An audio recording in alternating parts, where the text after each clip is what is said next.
The views and opinions of the Nissan Nation podcast are simply that. They are views and opinions of its guests or hosts. They do not reflect Nissan corporate or otherwise. Now, a DRB and KGB media presentation, the Nissan Nation podcast.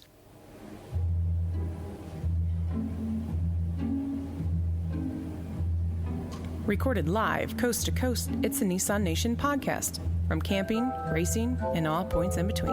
The NNP is your Nissan Nation podcast.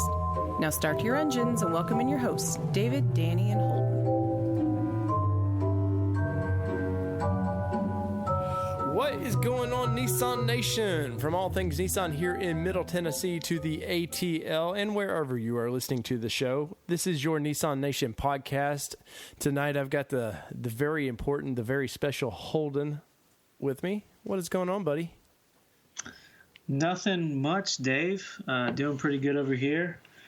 Currently not sitting in jail, I guess. So that's always a good thing now if you work for Nissan and you're not behind bars. That is always a good thing, man. And unless you guys have been living under a rock and you're Nissan fanboys like we are, they've had some change of leadership all of a sudden, man. Last Monday, it'd be 2 weeks ago, Ghosn had a nice plane trip. He flew into Japan and was greeted by Japanese officers and arrested right there for what were they saying? It was he was not reporting everything he should have, which is kind of It almost seems like it's a nice way of going, hey, we don't want you a part of us anymore, so we're nitpicking the crap out of you to not have you here anymore. Well, yes. And really, I'd say, too, it's not just if you're a Nissan fanboy living under a rock. Really, if you're in the automotive industry at all. I mean, Carlos Ghosn is almost worshipped by some with the way he brought Nissan and Renault together and has been at the helm making that happen. But, yeah, I think it's something maybe in the States we kind of get used to where, oh, shocking, a rich person isn't paying taxes or is doing something shady. Oh, well. We're just kind of used to it. Whereas in Japan, it's a little bit bigger of a deal, as you can see. Like, you don't get to just post bail. Like, he's still actually in prison. Last time I heard, he was still in prison. You just don't get to post bail and get out. Right. So Japanese law is a little bit different. So I know some people are probably like, oh, big deal. A rich person getting away with another thing. But that's not really the case.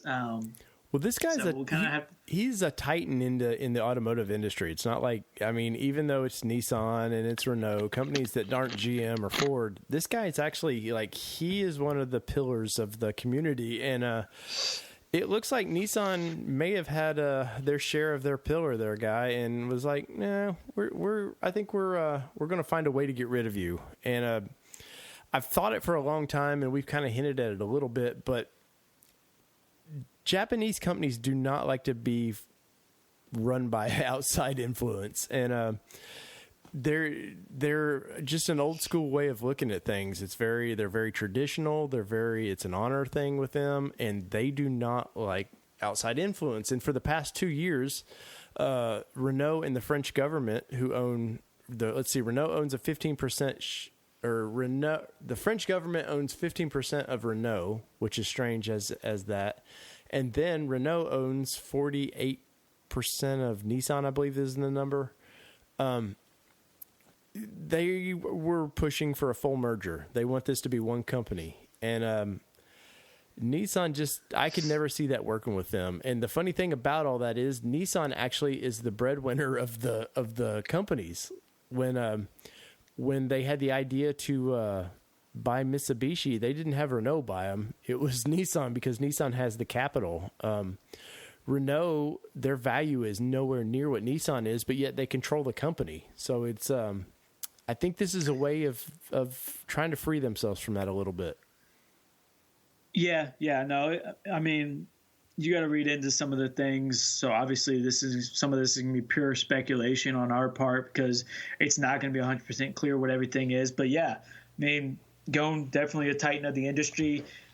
Some people might say, oh, he's not GM, he's not Ford, like you said. But you got to remember, Nissan's one of the largest manufacturers. When you take in Renault, Nissan, Mitsubishi, they're like top dog in the world. So you're looking at worldwide, they're top dog. And I know Ghosn wanted this to kind of be his legacy piece, is merging these companies together in a way where it could not be unmerged. And that's something that is an issue. Like you said, with Japanese companies, there is a huge loyalty and old school just way they do things in Japan. I mean, if you go and offend a Japanese businessman like that, even if it makes business sense for him to work with you again, he might not, just because of a personal offense. So you got to always be leery when you're working with the Japanese, because it is a big deal. You can't just kind of do whatever you want. So I think there is some of that where, look at Renault's value. It's pretty much crap compared to Nissan. Nissan's the top dog, but then Renault owns such a large chunk of Nissan, and Nissan in return owns a very small piece of Renault. Right. And then you have the French government who wants to keep, some of their jobs, some of their assets. So there's this huge mixture of just unbalanced power. So obviously you do have the crimes in Japan with Ghosn. You can't really argue that. I mean, obviously he's going to go to court and everything.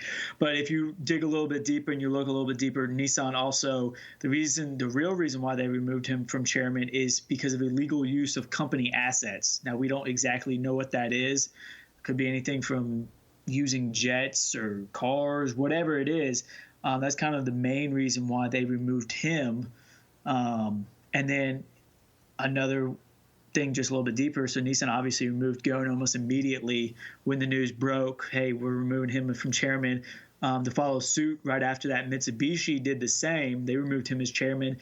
But shockingly, last time I checked, unless it's happened in the past day or so, Renault still has not removed Carlos Ghosn as their chairman. Right. No, so you can kind of see the French, they might be trying to stick to their guns and trying to say he's innocent or something. So definitely going to be something to keep your eye on as far as that aspect as well. Right. And if you like sort of murder mysteries, man, this is going to be a great one for the next year or so, because the French haven't really removed Ghosn from the top dog position over there in Renault, which Mitsubishi and Nissan did really quickly. But it's all positioning now. It's with the Japanese, everything. I mean, you've lived over there for a little bit, man. Everything is about positioning, and this is a chess game now. And it's, even though like Renault, who saved Nissan in '99 of sorts, their values have flip flopped since then. The value is now within Nissan, and Renault is they don't really make a ton anymore either. It's all reliant on Nissan. But let's get into how this all sort of started. So in 1999, Nissan was facing severe financial difficulties. They just went through a bunch of cars. Nothing seemed to work. They didn't really produce big trucks. They were known for fuel efficient, the little mini trucks and like your Sentras and your basic Maximas. But other than that, man, they kept trying things and nothing ever took here in the States. Even in Japan, it was sort of a mess. They grew, but they didn't kind of grow properly. And so you had a car company that, if anybody owns any of the middle 90s Nissans, their interiors are all strange. It sort of even looked outdated back then when you had GM and all these guys using digital readouts and all this cool looking stuff, futuristic looking stuff. Nissan was still like in the mid 80s somewhere. And, some of that had to do with, they had a long-term goal of, like, they opened up the plant here in 81 in Nashville, Tennessee. They were opening up plants everywhere. They had maybe a long-term goal that just bit them in the ass a little bit. But so in 99, here come Renault. And let's see, they formed a partnership, an alliance of sorts, where it's very strange for the Japanese to do this kind of stuff.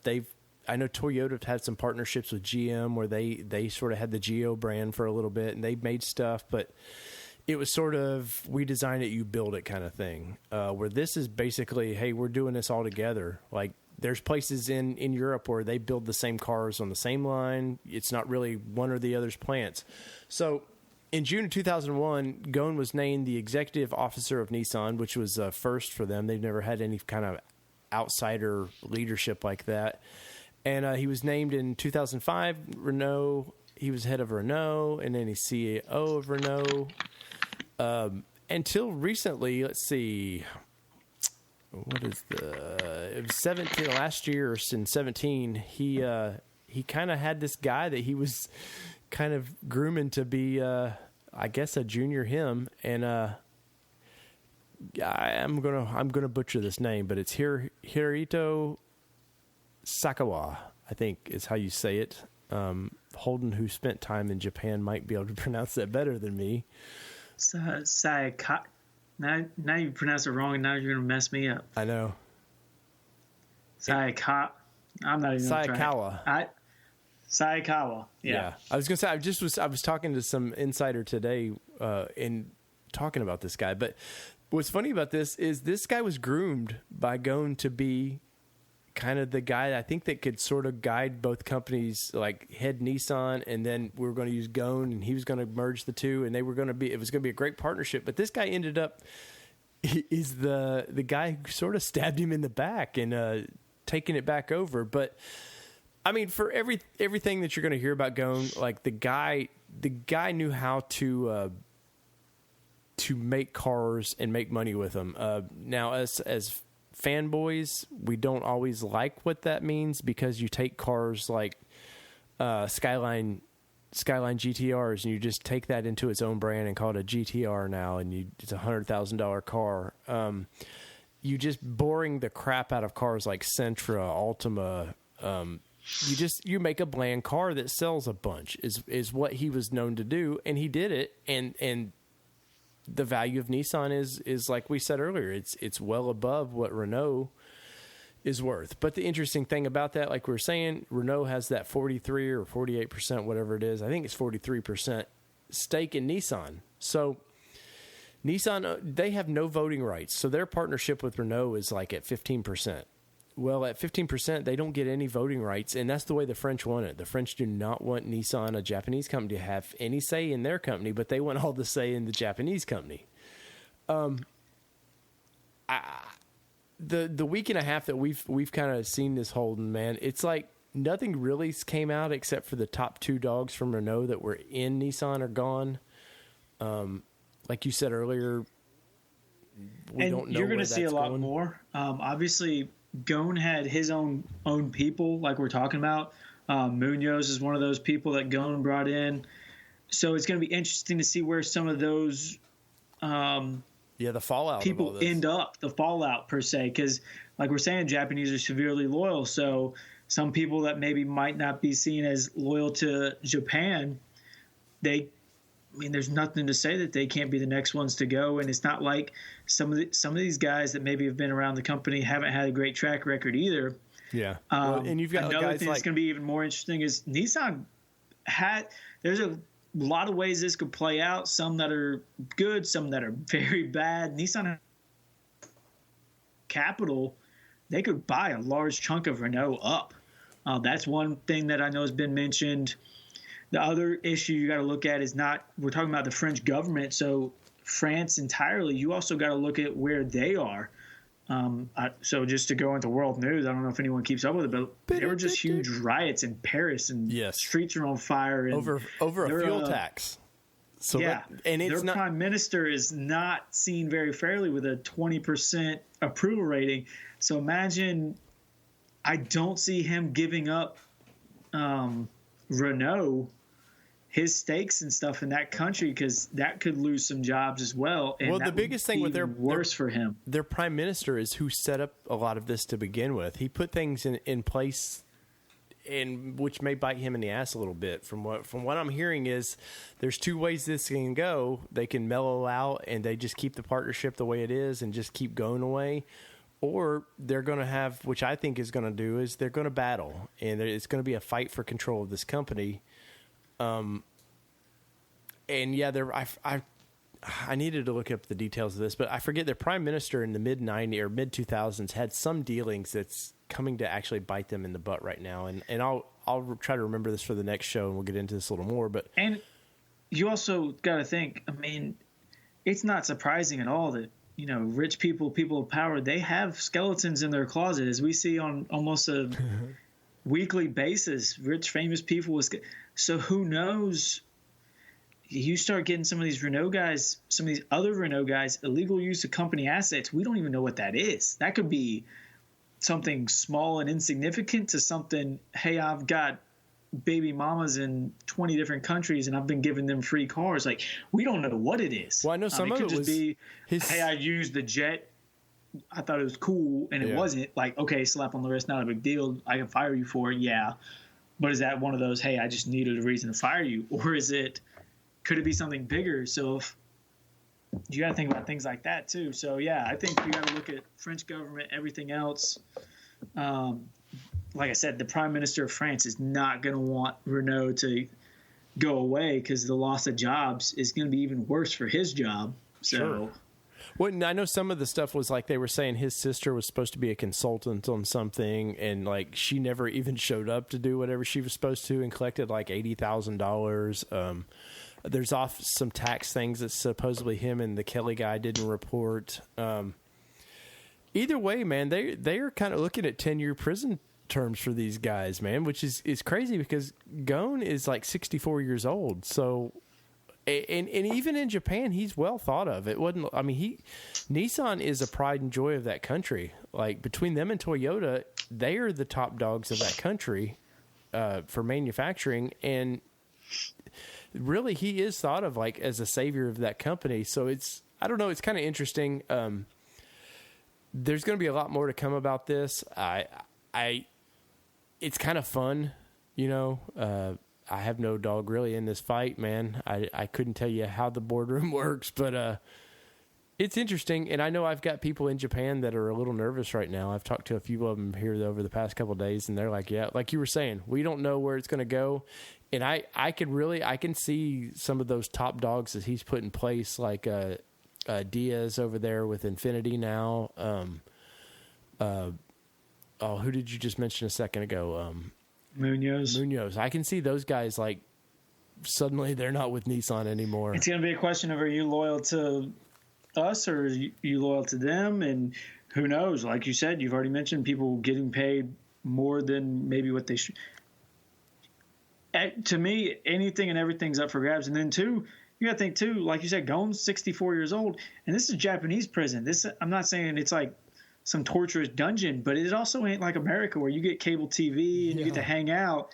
And then you got to think, too, he's a rich, multi-millionaire, billionaire, whatever he is. I don't think that guys like that get put in general population. He'll probably be got to be in protective solitary confinement as well. So, granted, it will probably take years for that litigation and everything to happen, because you know how they drag those court systems out, but it's going to be something, definitely keep your eye on.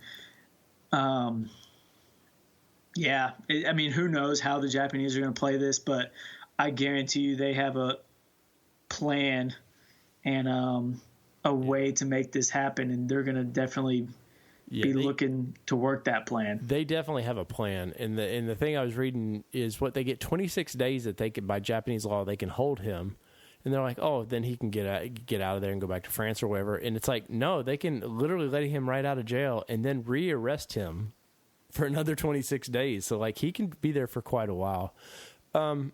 However this plays out, hopefully all parties can continue to live peacefully and this not start World War III somehow between France and Japan. But it was interesting, like you were saying earlier, that the riots and stuff they're having, it's both political sides in France right now hate their prime minister, or like they're all united now of like, hey, I don't know what the tax is, and maybe some of our French listeners. It's like I know what it comes out to in U.S. money. It's like 4 cents a gallon. 4 cents would be a gallon in diesel, or no, 8 cents a gallon in diesel, 4 cents a gallon in petrol, regular gas, and then it'll incrementally go up higher and higher. So they're calling it the Yellow Jacket Rebellion because of all the cab drivers and everything. They have these yellow jackets that they wear with the orange, safety yellow with the gray stripes, so they look like yellow jackets. Yeah, and there's like people that are like calling for this guy's head, and I don't know if you're familiar with history, but French and leaders of France do not have a very good reputation of keeping their heads when the angry mobs start to form. Yes, they do have those guillotines over there, and they did like using them at one time. But what's funny is actually Nissan's value went up during this. It went up like 1.5% or something like that, and Renault's value dropped, and now I see where Nissan's sort of mellowed back to where they were, and Renault's still down, but it actually helped Mitsubishi a little bit, and their value went up over this. But I can see Mitsubishi and Nissan getting along.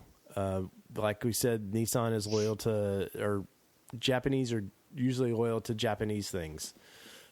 So I can see that partnership, and I can see that partnership working out, but the French thing, like when I read 2 years ago that, hey, they're really trying to combine these companies, like you could see the writing on the wall. Now, would I've ever thought that one of Ghosn's own people did this to him? No, but the writing was sort of on the wall that this wasn't ever going to be a friendly outcome for them. And speaking of friendly outcomes, we've got some GM news, and you're thinking, hey, what is going on? This isn't a Chevrolet podcast or anything, but we wanted to talk about this a little bit because I think what is going on in the auto world right now is it's going to affect our brand Nissan at some point. And it come out this week that GM is laying off, well, not laying off initially. They're trying to buy out 14,000 employees. And you're like, 14,000 employees? If you go to your local hockey rink or soccer stadium, whatever, think about all those people sitting there, gone. And it comes to, with GM, it was like 15% of their employees they're trying to do away with. And we had talked about this in a previous podcast. Ford was doing away with their cars. And it was only a matter of time before GM, who's not necessarily been doing well, even coming out of this government help they received, it came out that they're not just laying off some people, they're shutting 5 plants down. And this is big because it's 2 plants in Michigan. It's a plant in Ohio. I forget, one of their Midwest plants. And for us in the States, man, it's a big deal when, like, Michigan is auto manufacturing. And for basically GM now to have their headquarters there but abandon the state any other way is that's a big deal for Michigan, who is already generally in financial troubles. Places like Ohio, who sort of relied on manufacturing for years and years. This is a big deal for them. Holden, man, what's going on here, buddy? Yeah, I mean, and just to add to what you're talking about, you got to think that affects more than just, okay, the 14,000 workers at GM plants, but what about the workers for the other plants who make stuff that go to that GM plant? Mm-hmm. So, airbags or just stamped metal, any other things, parts that are produced in America that GM uses, those jobs as well. So there's a huge trickle effect there too that's going to affect another tens of thousands of people as well. I mean, not to try to get political at all, but this is something you got to start looking into. What are some reasons for something like this? Why would you be getting away from cars? Obviously, you have, just people in general are buying more cars, but also we see where some of this has to do with the fact that they're going to be investing more in electric cars. So that's kind of the reason why some of this plant shutdown is they're going to get rid of some of these cars to focus more on electric. And so I'd say, why are they focusing more on electric? Is it at the way of the future? Yes, it could be, but also you have a lot of EPA standards trying to keep up with CAFE regs. You start introducing these electric cars, it really helps, because as the market continues to focus more on SUVs, trucks, crossovers, fuel economy isn't as good in those vehicles, so you need more electric vehicles to balance that CAFE reg. So there is some political play as well. It'll be interesting to see how that gets played out, because I know already some people are pointing the fingers at some of the environmentalists and stuff as a reason why some of this is getting shut down. So, I mean, there's that as well. This is, I mean, it's a lot bigger than just, you know, Sure. hey, we're going to focus on electric cars. There's a reason why they're doing it, and it's more than just the market demands it. Well, There's I think- also political reasoning as well. Some of this, you know, you had through all the 90s and stuff, and GM's the worst company in the world as far as they've got too many brands making the same product. And it's not even like we discussed in last show with Infiniti and Nissan, where it's just a price point.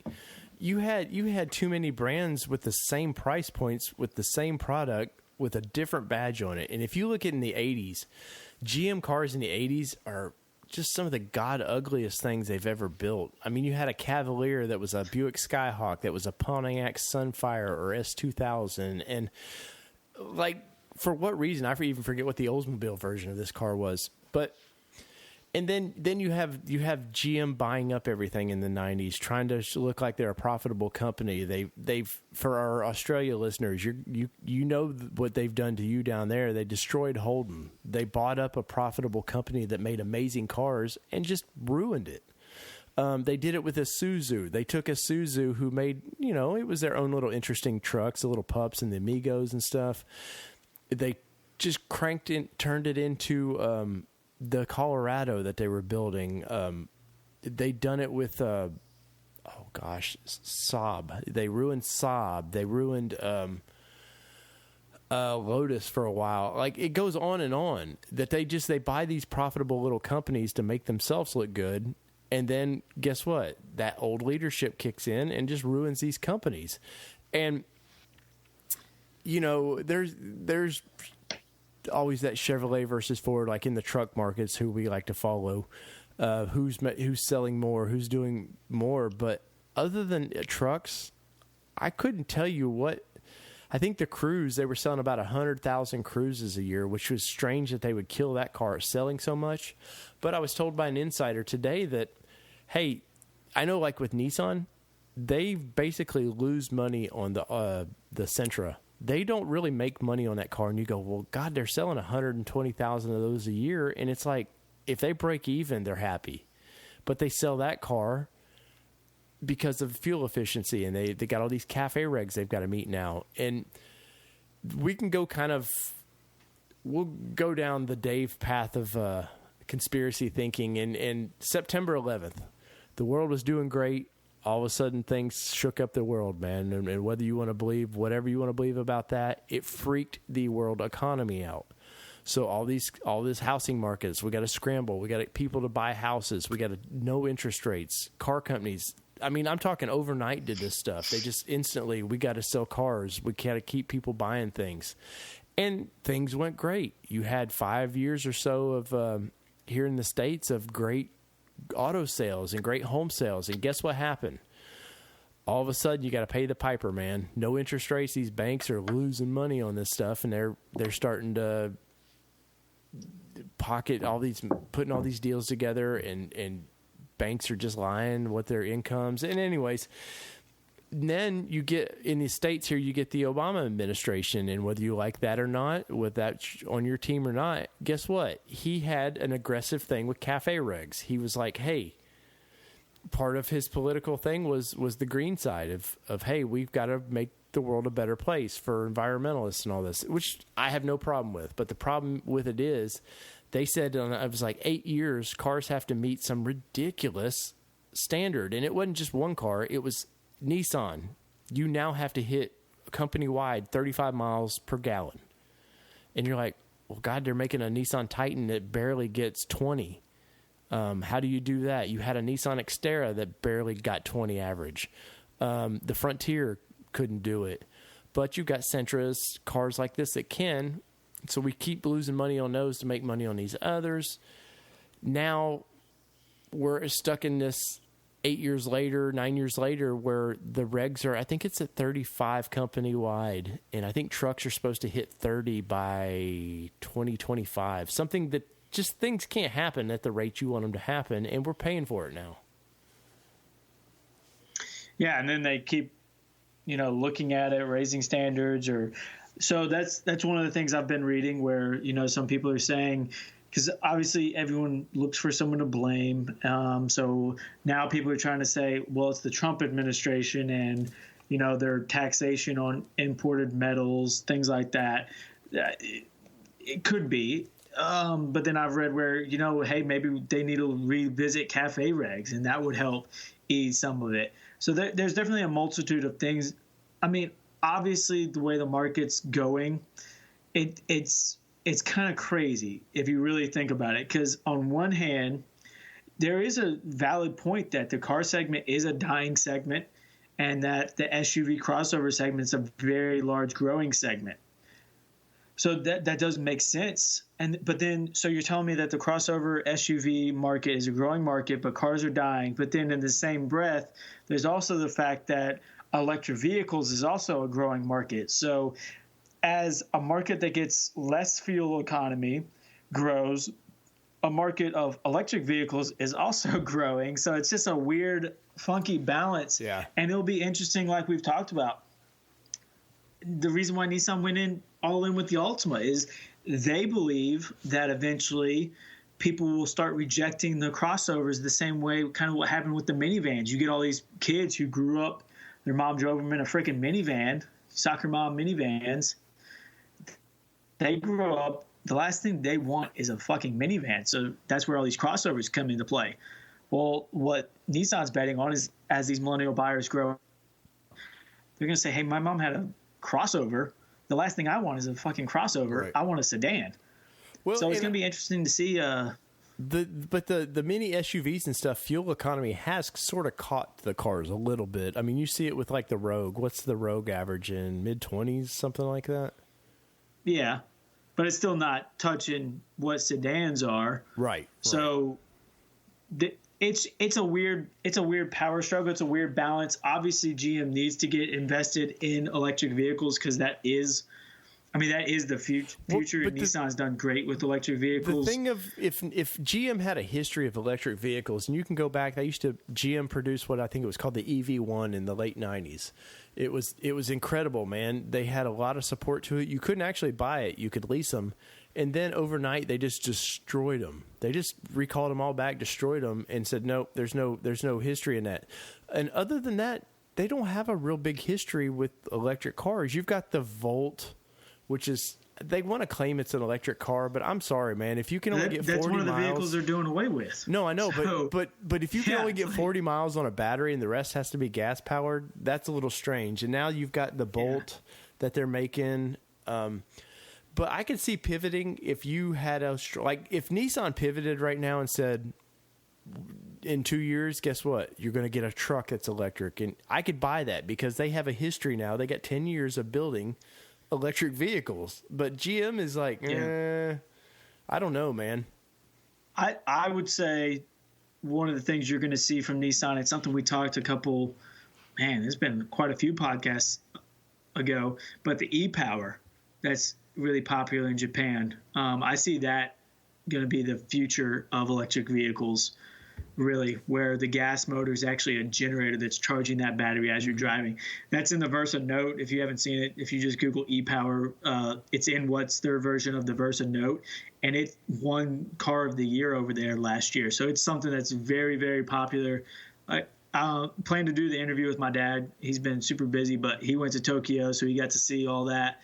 So doing the interview with him, but just in talking to him, he said how he got to drive one of those, and surprisingly a great vehicle. Obviously, it's in a Versa Note, so the quality isn't quite up to what it could be, but there's no reason why that couldn't be a technology that maybe you see in a Rogue or something like that in the future. So, well, and whether we like it or not, too, self-driving cars are coming, guys. And like I mentioned earlier, I was talking with an insider, and you know, it makes sense look at Tesla. There's a couple good biographies or docs going on around Tesla and people trying to fix their Teslas. Tesla, you cannot buy any of their parts. They do not sell. If you need it, you better damn sure give them a VIN. Give them, it's ridiculous what you have to go to for basic knobs if your radio knob broke. And because Tesla, I don't think Tesla sees themselves as a car company. They're a tech company. And why do you want to be a tech company that makes things with four wheels? Because all your systems are proprietary. You do not have to, like, me or you can't just go out there and change the spark plugs to that. You start tampering with their computer systems and you go to jail. So all these companies, I could see why GM might want to pivot and become more of a tech company, because that was a big slogan for them. I think they had a 3-phrase slogan about something future, whatever they're doing. But well, that's also something that's getting Tesla and possible legal issues with some states where there's franchise laws where car dealers have to have on-site repair facilities, which a lot of Tesla dealerships don't. So I know there's quite a few litigations that are actually against Tesla in certain states right now that are challenging that, because they get away with that because the rules for Tesla dealerships are completely different than a regular automotive dealership, but yet they're selling a car. Yeah. So what you said is completely accurate as far as them being proprietary and everything like that, but I know that's something that is being challenged in the courts, because some dealers are like, wait a minute, how come this rule applies to me, but it doesn't apply to these guys? Well, don't they get away with that, though, because they don't actually have dealerships, right? Because they it's like a weird gray area that they operate in, because there's a dealership, like a full-fledged building, whole nine, down the street from our dealership, but the way they label themselves and everything, it's not technically. So they're operating in this gray space of the law right now. So that'll be something to keep your eye on too. But getting back to this, obviously that's terrible news for the families affected by that. And two, you got to call it out. I mean, GM did not close a plant in Mexico. They did not close a plant in China.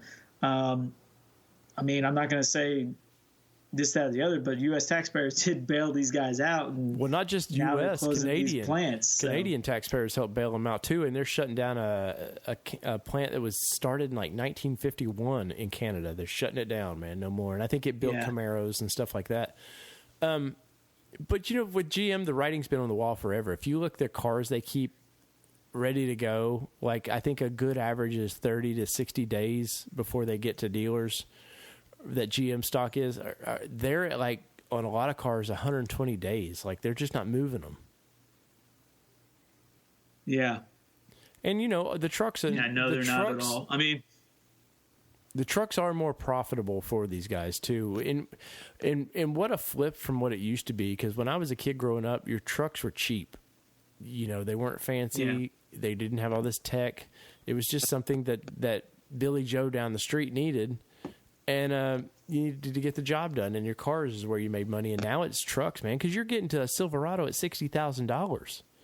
Like, I know Nissan, the Titan can get up there too, but that's a joke, man, because I always said it with Corvette. Corvette used to be GM's most expensive car, and you're like, if you weighed the metal that's in that car, the wiring and everything, it's no different than the car, the Cobalt or whatever. Like, the cost, the actual manufacturing cost is the same no matter what. Now, the development cost, sure, but they're making money hands and fists over these cars. And we're all thirsty for the big cars. Oh, yeah. Yeah, definitely. I mean, like you said, with Nissan, so much big tech and new things where it used to maybe be in something else is now in, Titans and stuff like that. I mean, you get a Titan around view monitor it's just so much technology that's in these trucks as well. And then just so much plushness. I mean, the Platinum Reserve is a beautiful truck, but I mean, it's expensive, and it's crazy to think of how much the market's changed. But then flipping this back to Nissan too, if I'm Nissan, you know what I'm doing? I'm running ads night and day about how Nissan has the largest indoor plant in the North America. I'd be, hey, look how many jobs I preach it all the time at our dealership in my truck center. Whenever a guy comes in, I had a guy in there just this week that his deciding factor between Dodge and Nissan was the fact that the Nissan was built in America, right up the street in Tennessee. And he straight up told me, he's like, it was a flip of a coin. And then I found out that Nissans were built in America. I didn't know that. And he said, that's why I decided to go with Nissan. Yeah, so if I'm Nissan, that's all I'm hammering is built in America, built in America, built in America, built in America, because that Yeah, That's if them and Toyota, right now. them and Toyota need to get together, and even Hyundai, who has a plant here, and just wear that out of American built cars, man. We're and it is something, and of course, the Japanese manufacturers didn't have the UAW and stuff to deal with, and whether you like them or not, it is a drain somewhat on a company when you have to pay a little extra for your labor or whatever, and. A lot of there. I know here locally, it's been a big push to get the UAW into the Nissan plant, and which, if it happens, they'll in 10 years pull out of that plant. Like it's nothing to them. They don't own the land that the plant is on. They lease it, so it's nothing for them to ever pull out of there. Not to say they would want to do that by any means, but it's some exciting times in the car world, man. Ford kind of started this, and of course, Chrysler I don't know what Chrysler makes anymore. Dodge, they've pretty much killed all their cars except the Charger and Challenger. But then you have today, you have some exciting things that we can talk about. And I haven't prepared young Holden for this, but let's do this.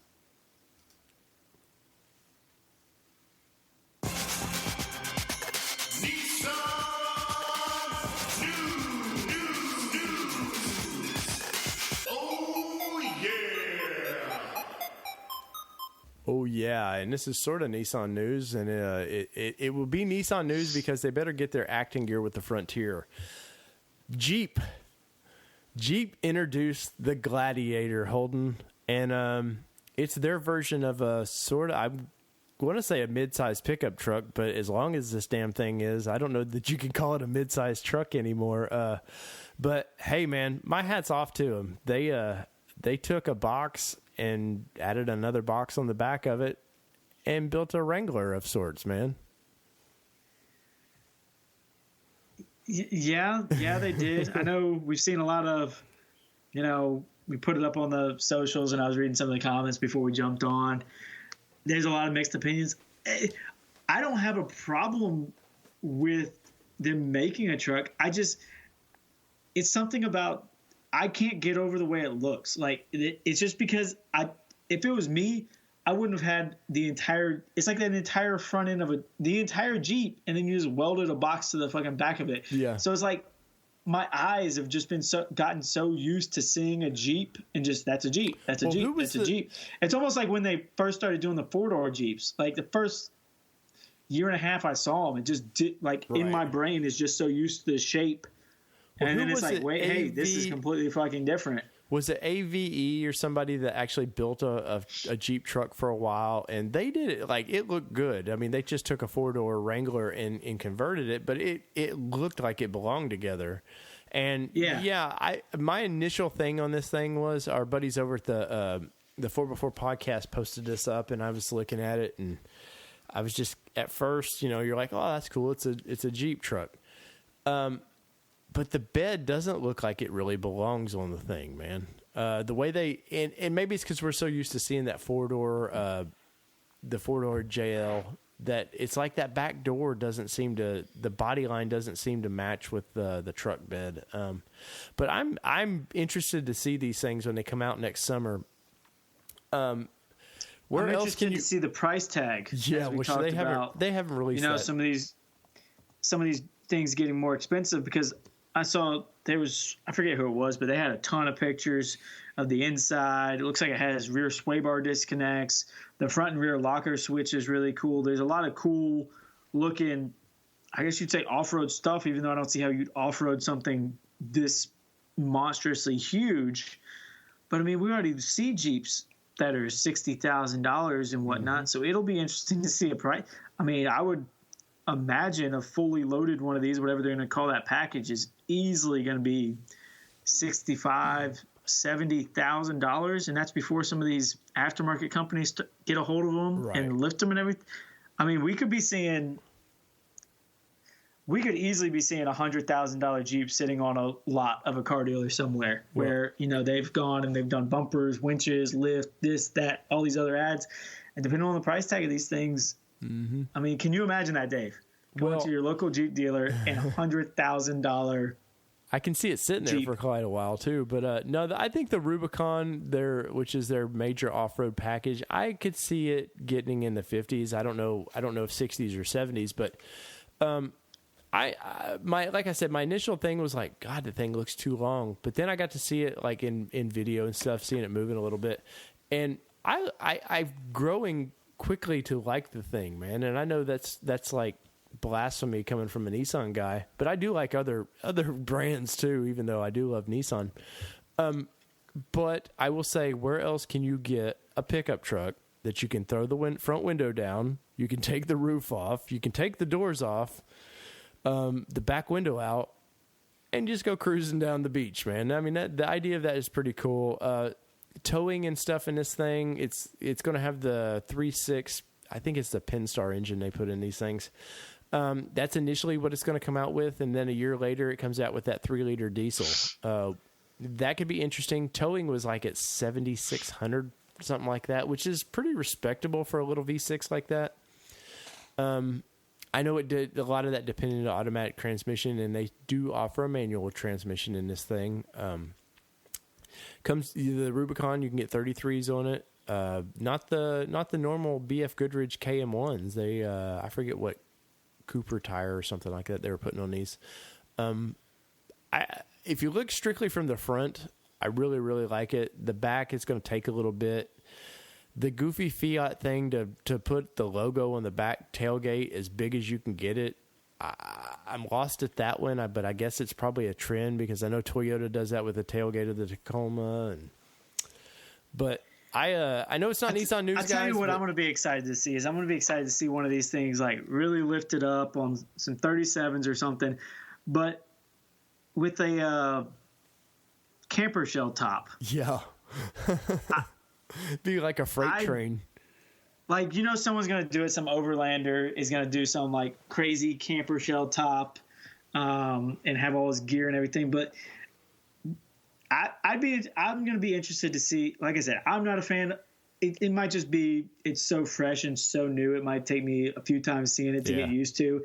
It's just like right now, every time I see it, it's just like that's not a real thing. How is that a real thing? But it also reminds me almost of like. It almost reminds me of like the Hummer trucks that they did for a little bit. Like, and that's already came out. They've already showed, there's pictures showing those two side by side. And yeah, the what was it, a T3, I think is what they called that Hummer truck. It was, the front was really cool looking, but by the time you got to the middle of that truck back, you were just like, this is just goofy. Yeah. I feel like some of them just maybe need a lip. Maybe the tires and everything look a little small. Like I said, I'm not a fan of it from the rear at all. Like you said, it looks like an old truck. Like if you look at one from like the back, it looks like just an old truck from the 50s or something with how big that rear glass is and everything. But you know what would have been cool to me is if they would have just made a 2-door version of the truck. I just think, I mean, and they could do it because you could use the current 4-door JL frame and you could easily make a 2-door pickup truck, but we were just talking. I feel like it should be like a G-Wagon with 6 wheels. Yeah, that would make it cooler. But, Jeep knows how to do things. Whether Chrysler or the rest of the brands over there at Fiat can do anything right, for some reason, Jeep knows how to do it, man. Whether they be naming, though I thought the name of this, calling it the Gladiator, which is a throwback to their old truck, I probably would have just called it a Wrangler pickup. But they know how to market things, man. And there's going to be a Super Bowl ad, and this thing's crossing a creek or something and showing it go on the highway and hook right up to something and tow away. I mean, that ad's coming. And let's be honest, too. They just know how to they know what their market is, and they know how to appeal to it. No one buys this thing and is going to be towing any big amount of thing. You're not buying this thing to load cement at Home Depot or anything like that. You're buying this to where you got some room in the bed where you can add your extra camping gear, things like that. Obviously, there's Jeep guys who they don't have enough room for when they go camping and do the little things like that. So it's going to be guys like that need something like this. They're not going to be towing anything huge. It'll be smaller little campers, things like that. They know what their market is, and they know how to appeal to it. And I mean, hats off to them. I mean, that's something I wish sometimes Nissan would do. They've really taken, in a time in the mid 2000s, like we were saying earlier, where you were doing great and then all of a sudden it just crapped out. For some reason, Jeep was able to, that lifestyle, when overlanding is just starting to kind of become a thing. If you could see me quoting in the air right now, which they actually have a model called the Overland.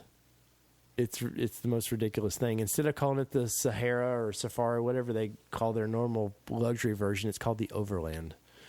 But they somehow grabbed onto the lifestyle was sort of created by them by accident, but they knew how to grab that and market it. And whether it be the goofy Trailhawk stuff that you see on these little compasses or whatever the lawnmower they make is, they do that Trailhawk version, but they do they'll put tow hooks on it and they're bright red. Like, they just draw attention to manliness.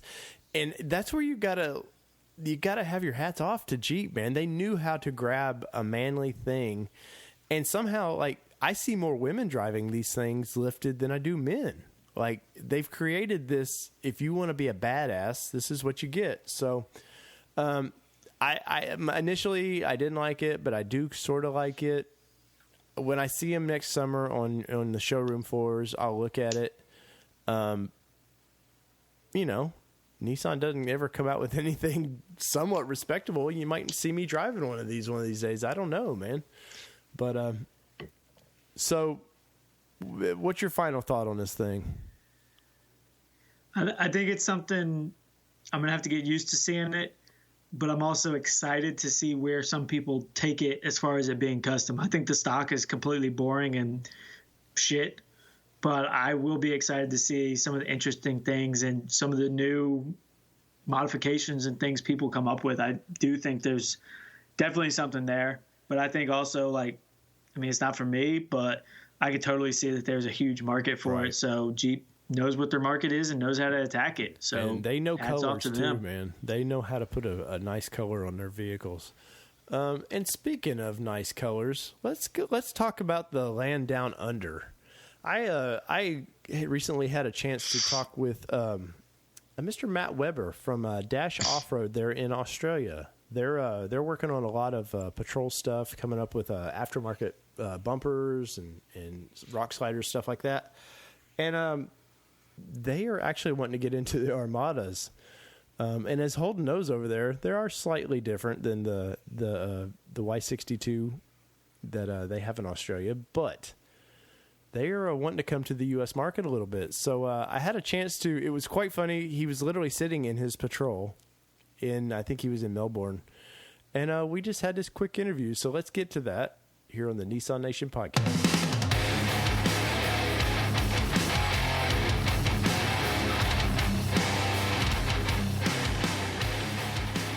All right, so tonight, guys, we have Mr. Matt Weber. And Matt, you're something special. We've talked to one other person from Australia. And so you're going to be number 2 tonight, man. And you are with Dash Offroad. Is that right? Yes, I'm part of it in our accessory side, and social media wise, we do a bit of cross collaboration and cross pollination. So we're always trying to outdo one another in the tracks and the things we take these rigs up. Yes. Well, what kind of got you to the Nissan brand, man? Obviously, it's fairly popular over in Australia. From what us Americans can tell, because all we see is patrols over there. So. Yeah, look, I'm not really brand loyal in any way. Mm-hmm. So in all the cars and things I've bought in the past, it's all fit for purpose, style of purchase. So I was in the drag racing scene for a while as a hobby. Just wanted to take a break. My brother got into wheeling, so I went out to find something new to sort of do a bit of touring, and then I looked initially at things like Land Rover Discoveries, Land Cruiser Prados, into Jeep Cherokees, into a whole host of things. But myself being quite tall and predominantly made up of legs, I really didn't fit into a lot of these other vehicles, which was a deal breaker for me. So it sort of then put me into sort of larger four-wheel drive, full-body wagons, which sort of narrowed it down initially to a Land Cruiser 200 series. So I went and had a look at that. did some research on that platform and really was sort of underwhelmed by what I thought their capabilities would be, where I wanted to take them, knowing that they didn't have a locker in the rear, and they were, really quite expensive for what you got. So it was actually through a bit of accident that I ran into a colleague of mine that was a sales rep at a Nissan dealership in Sydney. And I started talking about the Land Cruiser. He said, well, why don't you try have you looked at the Y62? And I went, I didn't even know what that meant at the time. So that's like that's like an Australian foul, man. That's to not know what anything Y related is for a truck.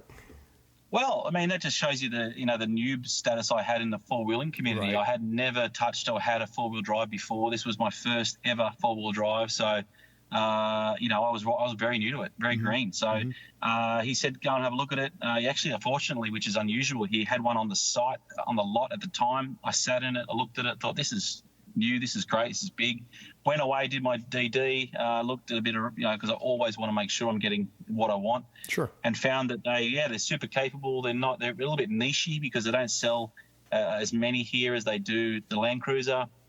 Looked at the factory rear locker, all these options, aftermarket accessories were starting to build up in this side of the world. So pulled the trigger on it.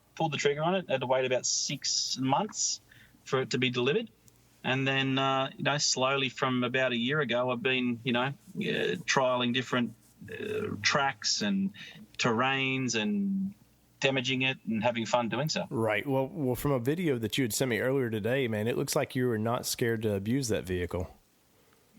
No, well, it gets used. Yeah. I mean, that's the whole point. This whole mall crawler stigma that a lot of these big four-wheel drives have is just not what I wanted. I wanted, to get in it and to go where it could go.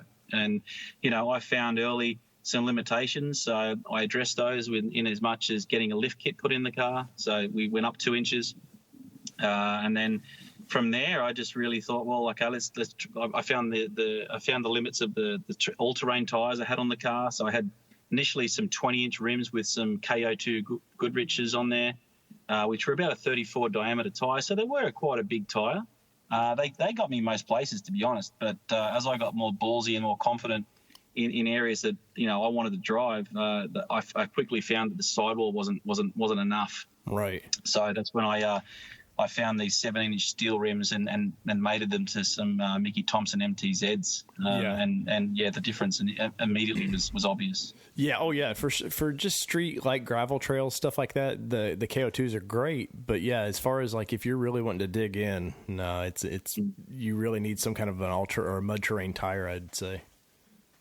Oh, sure. Yeah, sure. And, I went out and did some tracks that I had done with the KO2s, and it just did it a whole lot easier. Mm-hmm. The pressures I could go a bit lower. Just the instant capability, the manuable tread pattern, a lot of they were just a really good addition to the capability of the already capable truck. And then from there, I've just decided that, look, I want to start climbing up some even more extreme terrain. So to do that, I went and got a Harrop Eaton E-locker and fitted it to the front. So we now call that the Superman button on the dash. So yeah, when you we call the rear lockers the easy button. So yeah, the front locker has to be the Superman button. It is. I mean, I'm just amazed. It is essentially turn the thing into a tractor almost. Mm-hmm. It's it's changing people's minds every week, and depending on who I like and who I don't like, I tell them about it or I don't tell them about it, So the biggest critics don't know about it and go, wow, how did that get up there? Right. And the people that are sort of on the fence, I sort of maybe just whisper to them, that there's a little front bit of magic button that's going on at times, So well, we in the States over here, we have that same problem with the Jeep guys, man. We'll pull into a local area to go off road, and they'll just look at you in a Nissan, and they're like, that can't go up that because it's definitely Jeep. The States are definitely Jeep country. Like if you don't have one, then you don't know what you're doing. And I love proving people wrong. You just get in one of these Nissans and just go wherever they go, and they can't believe you're keeping up with them. Oh, no doubt. Just Sunday gone, actually, I had Mike out from Seattle. He looked me up, found me, and said, any chance you could take me for a wheel? And I said, sure. So I met him at the station close to where we wheel, picked him up, took him out for about a 4-hour, pretty good track. Mm-hmm. He drives a 4Runner back in the States, a new 4Runner. Yeah. With a lift kit and some ATs. And look, we were probably only 15 minutes into this track, and he said, look, I probably would have turned around by now, so it was quite good. And he said, the difference between the Australian difficult and the US difficult is just, mismatched. What we call quite challenging and difficult terrain. You're not even looking where you're going. You're just driving down like a highway, Yeah. Well, that was his comments. Right. And I was noticing in the videos that you had posted that your terrain is very similar to us on the East Coast. There's some rock, but you're gonna deal with some dirt and stuff. And towards where he's at, it's more what they call slick rock, which is actually like sandpaper. They drive on. Oh, it's quite grippy, really, and he was saying sort of more rocky trails and tree falls and sort of that sort of environment. Little bit of muddy terrain at times, but depends on the season. Yeah. Whereas where I'm in Sydney, so I mean we're quite blessed in as much as what we have available to us in as much as 10 minutes up the road from my home. I have a really good set of tracks, and then 2 hours north, 2 hours south, 2 hours.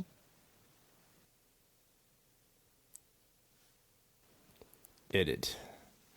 Are you there? Yeah, someone tried to call me. It said to put the podcast on hold. So oh no, man! Didn't they know you're on the Nissan Nation podcast right now, man? What's going on? Yeah, call mom and say, hey. Well, kind of. What is it like around Sydney? Because you were saying you're 10 minutes from being able to kind of do something. I think for us Americans, we. This sounds horrible, but you think of. Our exposure is the 80s of Crocodile Dundee to true, like seeing the bush as you guys call it. And other than that, when the Olympics are there, we kind of get exposed to it, but we really have no idea. Like, Sydney's a big place, but you definitely are surrounded by places to go, right? Yeah. Look, Sydney's sort of an odd sort of place in as much as it's clearly blocked by the harbour, by the water on the east coast, and then you travel about an hour north and an hour south, you really start to hit the state forests and the national parks, and the same with when you head west. So it's sort of in like a horseshoe configuration. You're sort of blocked in and sort of in a basin, let's say. So I'm sort of southwest of Sydney, maybe 26 kilometres southwest of the CBD. And that sort of just gets you to the start of the national park. So when I say I'm 10 minutes away, I'm really just driving into the national park area or the, sort of some Aboriginal grounds as well, areas. And there's a really good track just up the road. So, and it can be from mild to wild, really. Right. And it looked like some of the stuff just knowing the size of the vehicle and watching those videos that you had sent me, it was amazed that where you were taking these things. And of course, what I know of the Patrol, the Y61, I've got a friend here, Oz Offroad here out of Nashville. He's got a Y61 here and the one before that. But knowing it's a smaller vehicle and this is a full-size vehicle, you're taking down some of these trails. Do you find that because it is a bigger vehicle compared to what I'm assuming in your market is generally a little bit smaller vehicle, is it harder for you to get in these places or? Look, I haven't really struggled yet. A lot of the tracks are quite big generally, so there's not that sort of claustrophobic rutted driveways that would maybe struggle in. But then again, common sense is the key here. Sure. So if you sort of coming up and you're seeing something that looks a bit squeezy, then you may just find a way around it or turn around. So I was a little bit worried earlier in the piece when you hear the odd pinstripe getting detailed as you go through things, but now I just turn the radio up more and I don't seem to hear them anymore. Right, and, I mean, the first scratch is always the hard one, right? That's the one that hurts the most. And the ones after that just, sort of like a badge of honor in a way. Oh, yeah. I got my wife into off-roading and she had to have her own Nissan Xterra. And mine's an old beater. Mine's like, I don't care if a tree fell on it, it wouldn't bother me. I'm just going to keep going. But she had a nice newer vehicle and she's drove it since 2013, and finally this summer we took it out, and she ran right into a root into the door. And I've got drone footage of right when it happens, and I'm looking at it, and in my head I'm going, oh my God, she's gonna just she hit it went and looked at it and went, well, I was expecting that to happen, and just kept trucking. And I was like, oh man. Yeah. So in a vehicle like yours, because that's a luxury vehicle you're in. So after the first one, apparently. You do often hear a lot of people as you come in around a trail or up out of a rut or something. Someone go, I can't believe you're bringing that in here, But I've always been that guy that you're like, someone's got to be first, right? Like someone's got to be first. I'm sure when the 60 came out, I'm sure when the 61 come out, there was always the same comment, oh, I can't believe you're in here already, what are you doing? But, it is an expensive luxury car, but, you only live once, right? Right. Definitely. So you said you've done a 2-inch lift to it. I know some areas of Australia are very sensitive about how you can lift these vehicles. I'm going to assume since you're in a bigger town that you have those issues, correct?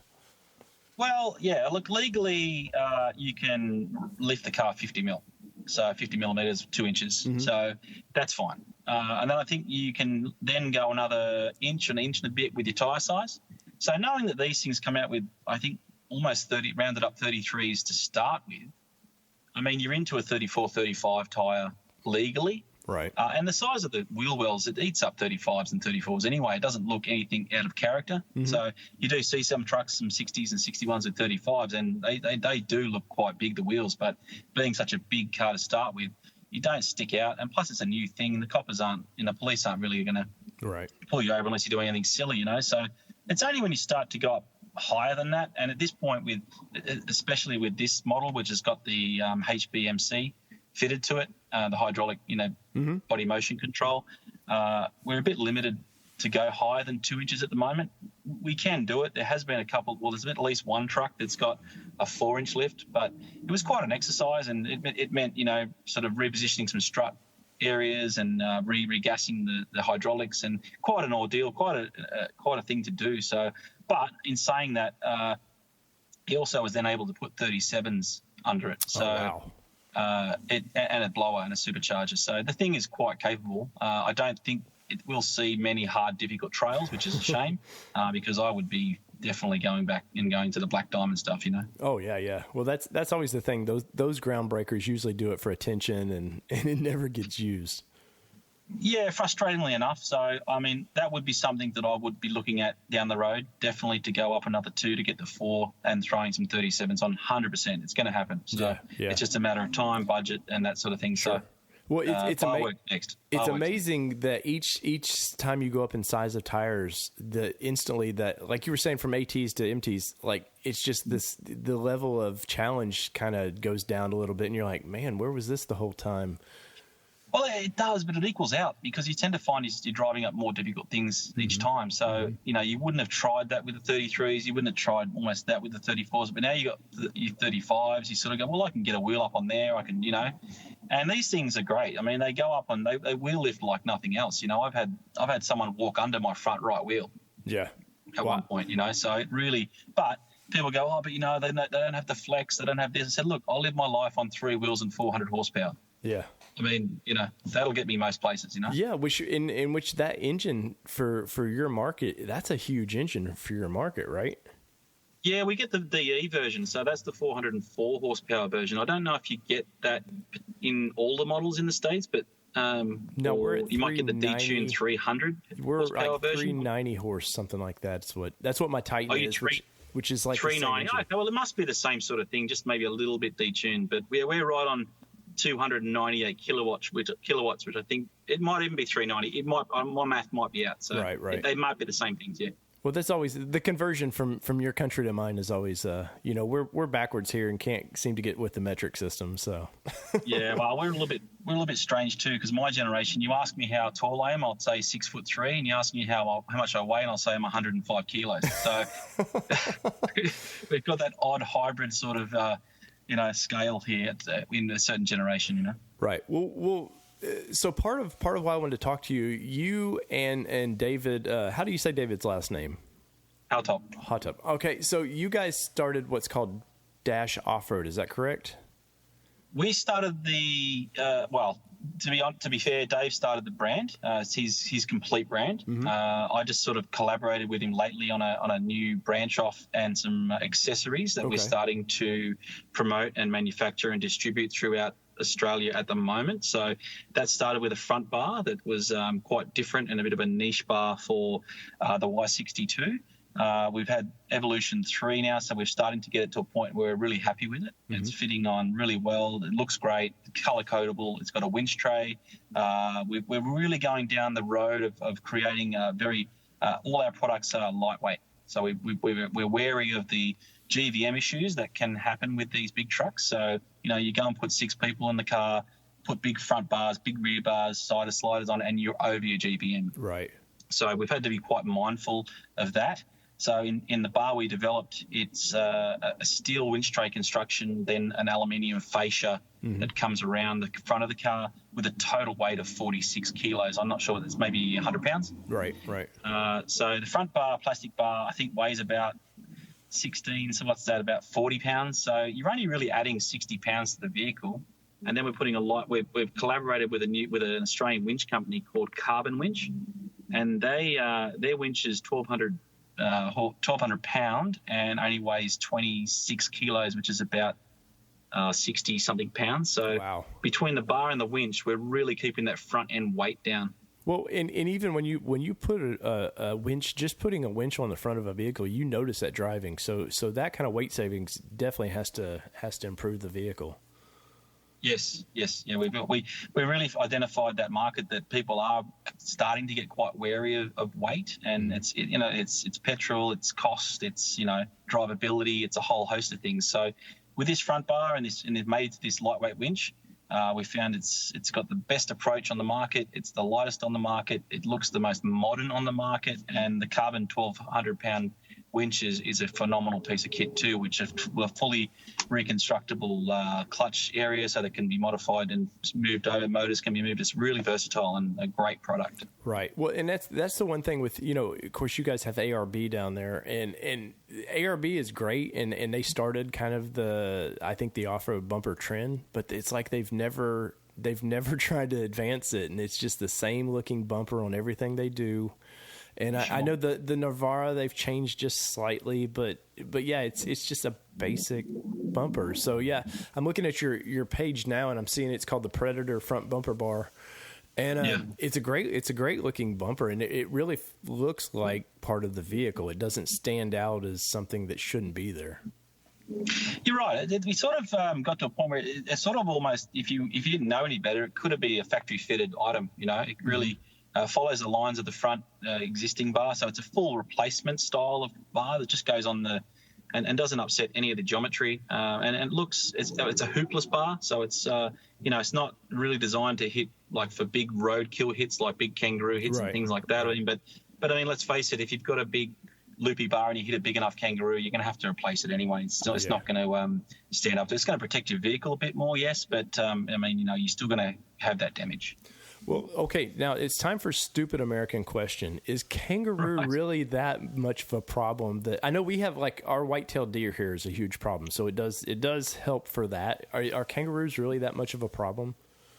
Oh, sure, yeah. I mean, if you started getting to the rural, semi-rural areas, right on about in the morning, the sun up and the dusk of an evening, they're quite active, and they will jump straight across the road. And if you're traveling at 60 miles, let's say, you're going to create quite a big impact. Right. And there's been many deaths and really bad car wrecks from the result of kangaroo strikes. And they're not a small animal. I mean, you get into the northern areas of Australia and things like that, and you're going to find yourself with when they're standing up, 7-8 foot tall kangaroos that weigh 300 pounds. It's a fair impact. Yeah. And I know that sounds, from our listeners, that sounds like a horrible, stupid American question, but your country for a person like I want to come to Australia one of these days. But as far as like those are things, I know you guys. I'm assuming you have deer and just. Oh, sure. Yeah, we have venison, we have deer. Yeah, not as big a problem as maybe what you guys have, but there's certainly wild deer every in most bush areas. But you don't seem to see as much roadkill of them. We get more the kangaroo, wombat. In Tassie you get the devils, and things like that, because a lot of the time something will get killed, something will come down to eat the roadkill and get killed again. So it's just a compounding effect, Yeah, we currently have armadillos here that I don't know if you're familiar with those little armored things, and it's like they're the dumbest creature ever. It's like they find a highway and it's like, oh, I gotta go commit suicide on this road. Yeah, sure. And of course, that brings up every other animal that wants to chew on the thing. So you guys are in the offer. I mean, you're in the business now of selling bumpers. Is there anything else that Dash Offroad does? Yeah, so Dash Offroad is going to. We're trying to evolve, but we've got to grow slowly. We don't want to, sort of do too much and jeopardize the integrity of the brand. We want to grow. We're a community-based company now, so we really want to, create that strong community with the Y62 owners, and make sure that that's always our niche and our bread and butter. Mm-hmm. But then we've also now just started to launch a Land Cruiser 200 alternative front bar, which we're calling the Avenger bar. Mm-hmm. There's a Mark 1 and Mark 2 for pre and post facelifts. We've started to bring in and trial some bash plates for the Y62 for the underneath protection, which I think I've seen in that video you sent me. I think I spied a couple plates under that vehicle. Yeah, that's I've got a 4-plate system under mine at the moment, a drive tech system, quite expensive. And look, to be honest, it's a great product. And if I hadn't have had it, I would have probably done far more damage than I've already done. Right. But just looking at things like that, bash plate systems, I'm bringing in a rear bar, the Predator rear bar,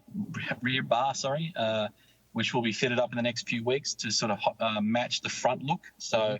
We'll try that, see how it goes, and if we're happy with the quality and the fitment, and because there's quite a few compliances that we have to make sure we comply to, we'll start rolling out things like that, and then we'll move into the merchandising side as well. Everyone needs a stubby holder, a hat, things like that. Yeah.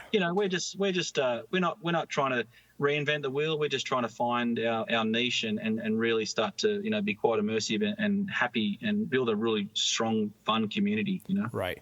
Well, so is your off-road market much like America's, where Toyota's sort of king and then Nissan sort of follows along, or how is your market there? I would say it's mixed. I would say there's no clear front runner. I would say if you were talking in the older school, like the modified flex trucks, the Patrol is probably number one. Wow. Okay. So, and then you sort of run against your 80 series and your 105, 100 series. 200s are more a tourer, a touring vehicle, more a tow horse. The popularity of the 62 is growing because essentially you pay less for more here at the moment. So you can get into a Patrol for 70,000 Australian dollars. Right. You can't get into a base model of a Land Cruiser 200 that hasn't got a radio for $70,000. Wow. Top spec Sahara, for example, is $125,000. Huh.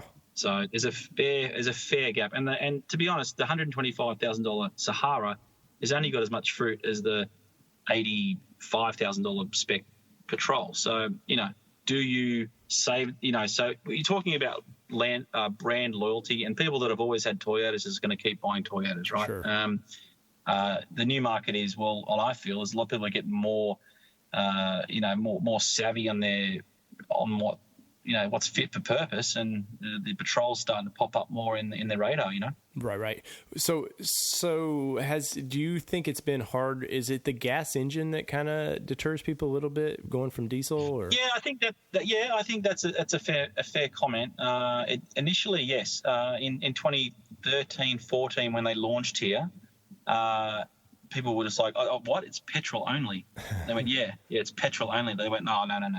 So Australia's been typically a diesel-oriented off-road community forever. Mm-hmm. So if it wasn't diesel, it just wasn't a four-wheel drive. But those mindsets are slowly shifting because, as you know, with the new emissions coming out, the standards, the Euro 5, 6 that'll eventually roll out, it's going to be so tough for the diesel guys to meet them. So, at the moment, they've got DPF issues, they've got injector issues. It's just because it's so constrained on the motor, all the pollution gear, that the manufacturers are struggling to meet and go under the compliance. So And the fact that the Series 4 Patrol now that we're driving has got all the VVT, it's got all the economy's come right down. I mean, I got a late Series 3, and it's going to be, you have to do this conversion later, but I at worst I do 17 litres per 100 kilometres, and on the highway I see about 11 litres per 100. Now, in Land Cruiser comparison, diesel, they're doing about probably 9 to 10 on the highway and 15's off-road. Then when you're towing, they're almost the same. Right. So that petrol, guzzling style of stigma is slowly dissipating. Right. And I know from here in the States, all the guys off-roading here, they've always wanted diesel because they see like Australia and all these countries have it in South America. And then, we start to get it. And of course they regulate it so hard that I know Nissan's having issues with their current full-size truck because they put a Cummins diesel in it. But it's so restricted now just through emissions and everything that some places here you can take all that off and then you can open up that motor. But for the most part, you got a diesel, but it's a diesel in name and not by the function of it. Yeah, it is. I think, as I said, it's slowly coming around. People go, "Oh, you can't get petrol in, remote areas." That's another one they use. Oh, so we have to have diesel. And my reply is, well, I don't know many diesel trail bikes. I don't know any diesel lawnmowers. I don't know any diesel chainsaws. So it's all rubbish. I mean, people out in the remote areas, of course, there's petrol. It's just they've just run with that excuse for so long that it's just ingrained in the community. So it's all about breaking them down, and the Y62 is going a long way to doing that. Nice. Well, because as I'm a fanboy of generally any Australian off-road vehicle, is there any vehicles from here in the States that you that you guys can't get that you're always like, oh man, they have it made up there? Not really. Not really, because I mean, Australia, the only things we weren't getting, like from a dealer that you could probably still get through parallel and conversion sales, was the F trucks and the Rams and things like that. But now they're starting to pop up. Now you can now buy the Ram in Australia. So you can buy full size pickups or trucks. I don't know what you refer to them as from the dealer now. So I don't think F-150s or 250s or 350s and above are now readily available at the moment. But following the Ram example, I can't see them being far away. Right. So that's something that that I can think off the top of my head that we were missing out on. But other than that, I mean, we get all the Jeeps, we get all the Cherokees, we get pretty much everything. We don't get the 4Runner in the Land Cruiser that you guys get, but we get the Prado, we get the 200, and we get the Fortuner, which is sort of a Hilux wagon. Right. Now, since you guys are just starting to get to the full-size trucks, are your roads ready and available? Can they handle that? Because I know with Europe, that's a big problem. In Europe, the roads they're smaller. They're not made for a big vehicle. I'm assuming because you guys are... Australia is a lot like America. I mean, bigger is better, sort of. And I assume that your highways and stuff are capable of handling those vehicles. Oh, sure. Yeah, I mean, the trucks run down the same roads the cars do. So, I mean, the 18-wheeler is not going to be any less than a F truck. So, yeah, I mean, you see them on the roads now. I mean, the car parks are a different story. I mean, that's probably somewhere we will need to catch up, because I know in the States, I mean, I lived there for six months in LA on Hermosa Beach. So I noticed the car parks were all quite accommodating. So when I say that, I mean the actual width of the car park. We're quite greedy here in as much as the space. So I even find myself in this vehicle driving into areas and just trying to find, it's difficult. And the wife, she won't even, she'll go up the shops in her little Merc. She will not take us anywhere near a shop. So, Well, that keeps it for you then, right? Yeah, sure. Yeah, I'm fine. I mean, I got the advantage of I can always find a park, put it that way. Yeah, nice, man. Nice. Whether it's up an embankment or over the back of somewhere. So, well, as we kind of roll this to the end, man, I want to say thank you for taking the time. This was done really quickly, so I appreciate you being, for the accommodating to me on this. And I definitely would like to talk to you guys. I know I'd like to talk to your partner there too, and just see where you take these bumpers. And I know you had hinted that you might be doing something for Armada. So us in the States would be really happy to see some sort of Armada bumper. Yeah, well, we only discussed this week actually, so the timing was quite good. That we're going to probably get one over to you guys, well, to one of our colleagues over there in the next month or two, and trial fit one on the Armada and see how it goes. We understand, like last year's sales figures on the Armada were 35,000, opposed to Australia was only 1,000. So it's a huge market, Yeah, and definitely.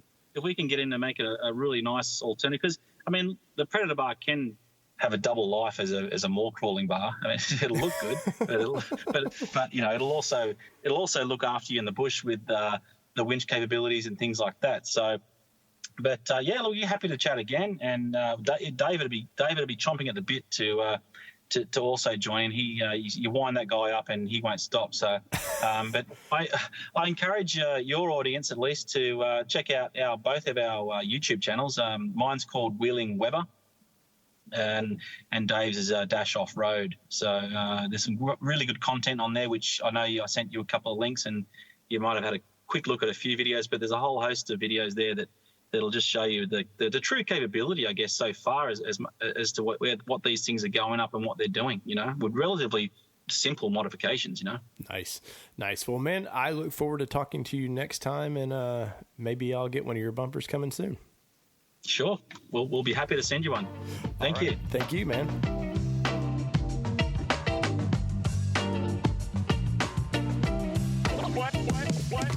And if you have any interest in a Dash Off-Road, go check them out on the socials, man. I know they got a nice Instagram page, and they've got a fairly new Facebook page. Go check them out.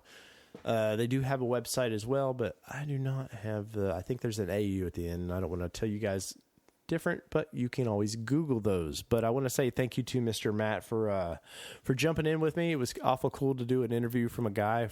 I'm in my office and he's in his Nissan Patrol in Australia. So that is always funny. Sadly, we lost Holden there.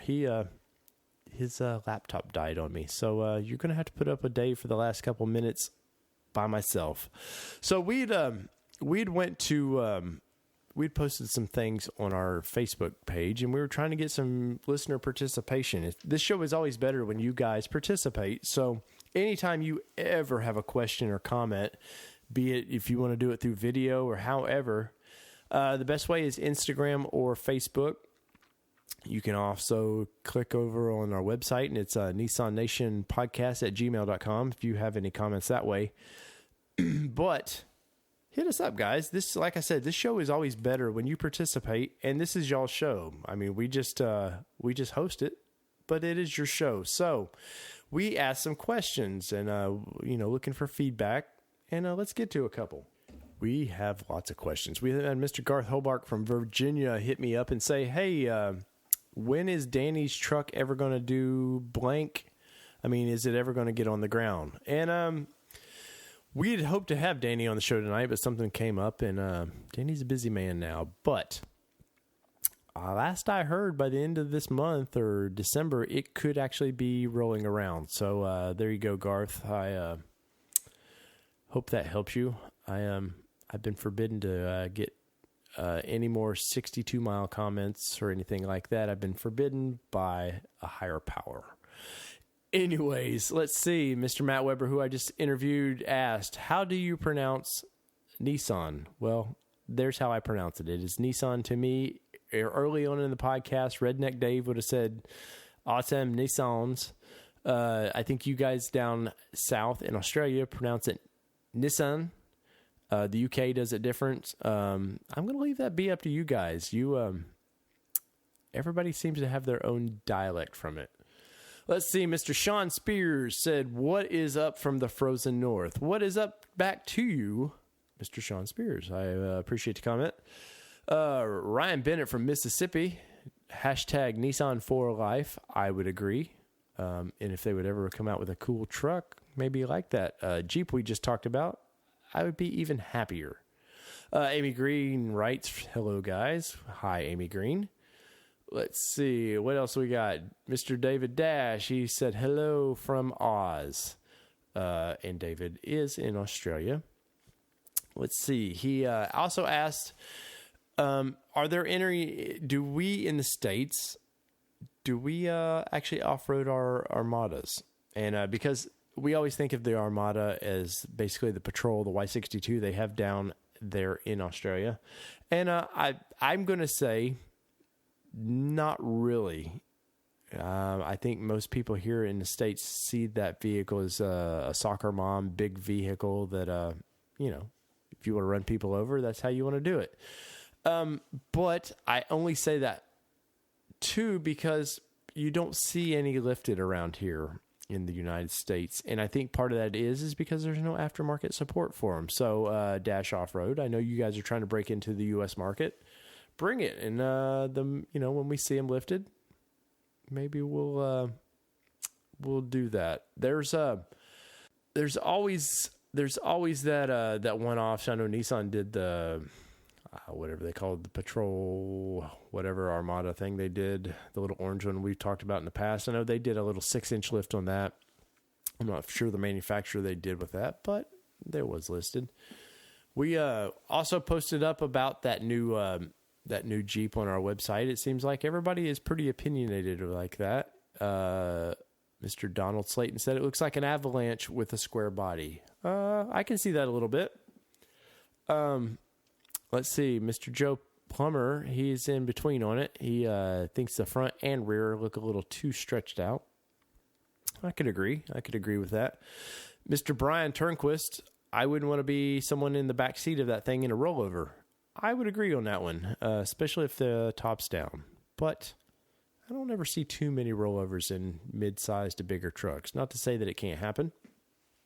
Mr. Scott Gould, who is our seems like United States traveler all of a sudden. Scott has been all over the country. He is, the departure angle definitely sucks. Either lengthen the wheelbase or shorten the rear bed.